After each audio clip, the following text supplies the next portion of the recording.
Hi, I'm Sharon Bill. Welcome to my Theory Tuition series where I'll work with you step by step through each of the ABRSM Theory grades. There are loads of resources available to help you on my website. If you visit sharonbill.com, you'll find some free PDF information sheets that are available in US letter or A4 and they accompany each step of this series. I make frequent reference to these and everything you need to know can be found within these documents.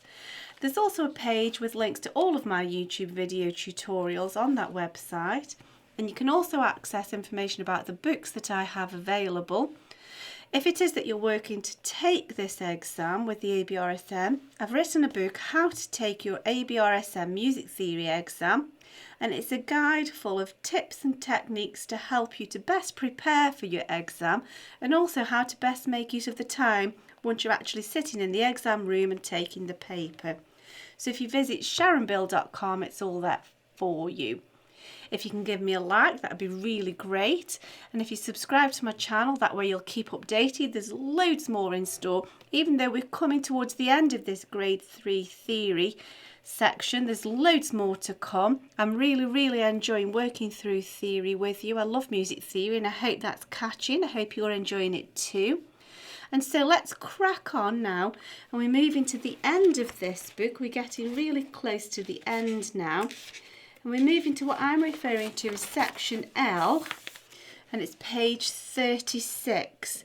So if we just title this L, oh, I think I forgot to change that. Nice sharp pencil, there we go. And if you refer to your PDF sheet, you will be able to make use of this at the back of your PDF document, section L. Now I've said in this sheet here, and I will reiterate, it's really important now to just give this some real quality time, because this section of performance directions is in addition to everything that was covered in grade 1, everything that was covered in grade 2, and now all of these new performance directions in grade 3. And so there's quite a lot to be going at, and I really suggest that you make absolute top priority of organising this, because when we move on to grades 4 and 5 we're going to have even more, and not only will you have Italian terms, there'll also be French and German eventually. Now that sounds really quite overwhelming, however take heart, a lot of these words, even if you're not an absolute language buff, it makes quite a lot of sense. You can see quite often the root meanings in many of these words, so it's not going to be as an impossible task as you think. Nevertheless, it does require a bit of effort. I strongly recommend that you group things thematically and colour code it. So for example, in grade 1 we had Largo and Adagio. In grade 2 we had Larghetto, and as well as others, and now we've got Adagietto. They're all to do with generally slow. There was Grave as well, I think, in grade 2. So I suggest you could even perhaps maybe link Pesante, heavy, in that group. The groupings will make sense to you personally, so what you would group together may not always be what I would group together. Just group them in a way that makes sense to you. There will also be groups of linking words. Group together all the words that mean fast, or all the words related to loud. So as well as forte, you would now have forza, or however you pronounce that. Largamente you would probably put in the slow group. And so you find perhaps even mesto would go in the slow group, unless you want to sort of define those groups even more subtly and change those. You could even colour code them to help you.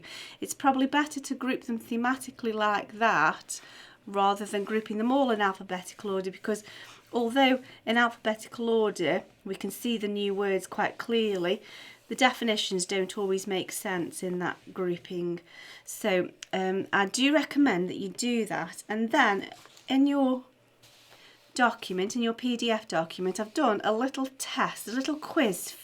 It's for nobody else but for you, so don't worry about it. However, write in pencil, because if you get it dreadfully wrong, and then another time you can try again. You could even photocopy it a couple of times, so you know you're going to get a couple of goes at this, so you can learn by degrees. So give yourself a few attempts at this, and this provides a mixture of grade 1, grade 2 and grade 3 terms and performance directions, all sort of jumbled up together.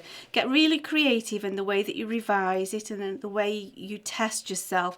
Get a friend to help you to test you, or play hangman, a sort of a word game, if you know what that is, to help you to learn these words.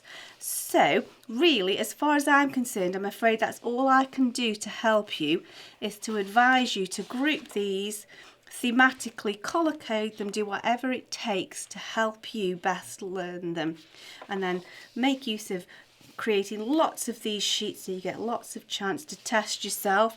That's only a cross section, of course, so there's lots more to go at, so maybe create some tests for yourself as well, or rope in a friend to just test you. And so best of British luck there, or American luck, or any sort of luck. That's just a phrase I use there. To get cracking with that, just really give it your full attention, because it's so very, very important. So I'm afraid that's it for that last little section.